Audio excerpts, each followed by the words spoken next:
में या थाली में रख दो, वो धीरे धीरे सूख जाएगा। सूखने के बाद उसको पीस लो, पीस कर उसका चंदन तैयार हो जाएगा, पारिजात फूल की उस डंडी का।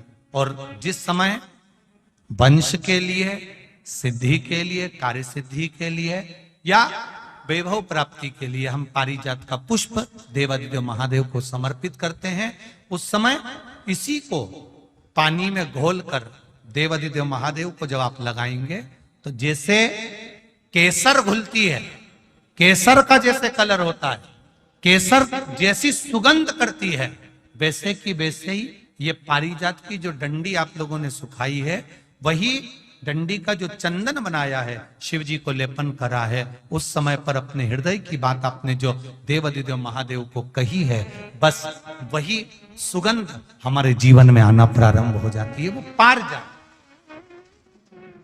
हार श्रृंगार। अब जरा ध्यान दीजिएगा, हार श्रृंगार के पुष्प, पारिजात का जो पुष्प है, सोमवार की अष्टमी पड़ने पर यदि हम देवादिदेव महादेव की पारिजात के फूल से आराधना करते हैं, स्मरण करते हैं, तो उसका फल भी हमें अधिक प्राप्त होता। पारिजात का पुष्प, हम तो यहां तक कहेंगे अगर आपके यहाँ हार श्रृंगार का पेड़ लगा हो, पारिजात का पुष्प यदि आपके यहाँ होता हो, रात को खिलता है, सवेरे मिलता है, ऐसा पारिजात का अगर वृक्ष आपके यहाँ लगा हो तो प्रयास करना। 12 महीने शिवरात्रि आती है, बोलो आती कि नहीं आती? आती है ना 12 महीने। 12 महीने शिवरात्रि आती है। कैलेंडर पर एक गोला बनाकर रख देना कि हमको ये शिवरात्रि आई है, हर महीने की शिवरात्रि तुम्हारे ध्यान में रहेगी।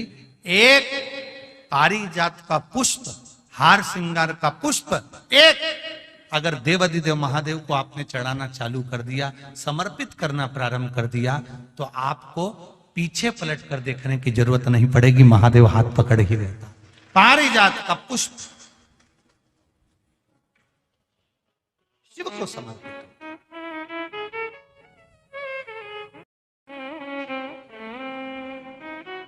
सफेद कलर का पुष्प है, आप टीवी पर दर्शन कर रहे होंगे।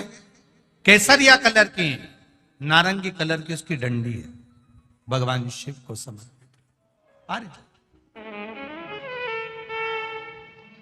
जब हम देवादिदेव महादेव को जल समर्पित करते हैं, भगवान शंकर को जब हम जल चढ़ाते हैं, उस समय पर भी भगवान को, अगर तुम्हारे पास में थोड़ा सा पारिजात की जो डंडी है सुखाई है, आपने पारिजात फूल के नीचे की जो डंडी है उसको तुमने सुखाकर अगर चंदन बनाया है, तो वो चंदन आप प्रतिदिन भी देवादिदेव महादेव को समर्पित कर सकते हो। पारिजात पुष्प।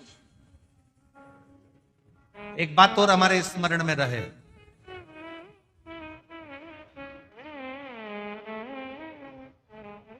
भगवान शिव को जो ये 5 तरह के पुष्प समर्पित करे जाते हैं, इन पुष्पों की डंडी जो पीछे लगी होती है, इसको तोड़ा नहीं जाता शिव जी को चढ़ाते समय। इसका स्मरण आपको रहे।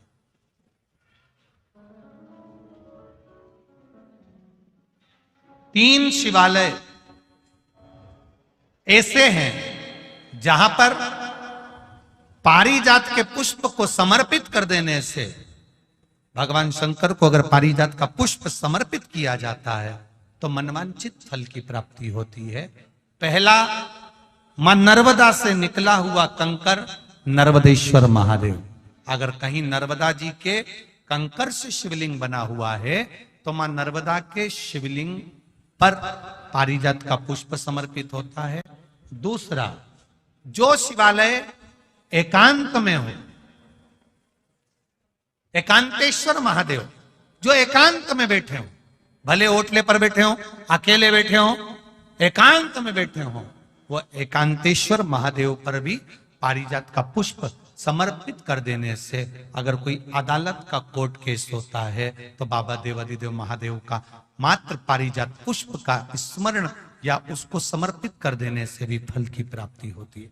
तीसरा, ऐसा शिवालय जो नदी के तट पर हो, सरोवर के तट पर हो, कुंड के तट पर हो, बावड़ी के तट पर हो, कुएं के तट पर हो। आप सब लोग तो ग्रामीण क्षेत्र के निवासी हैं और जितने लोग भी कथा सुन रहे हैं आस्था चैनल पर, फेसबुक, यूट्यूब पर, सबके स्मरण में होगा, पहले हमारे जो पूर्वज होते थे वो कुआं बावड़ी के पास में शंकर जी का शिवलिंग रख देते थे। ध्यान में होगा, जिसको स्मरण में होगा उसको मालूम होगा। शिवलिंग लाते थे और जहां कुआं होता था, बावड़ी होता था, तालाब होता था, नदी होती थी, उसके तट पर, उसके पास में शिवलिंग रख देते। कारण क्या है?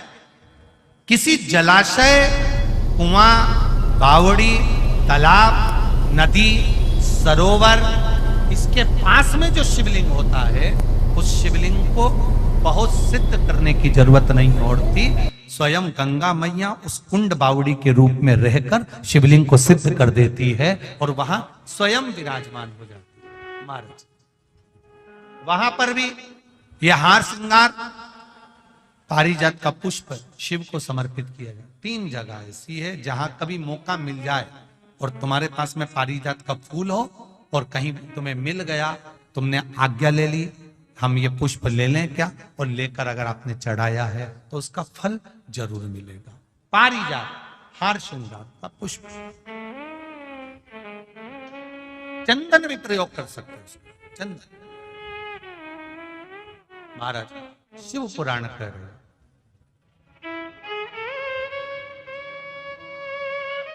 चंचुला देवी ने अपने पति बिंदुक के लिए शिव महापुराण की कथा तुम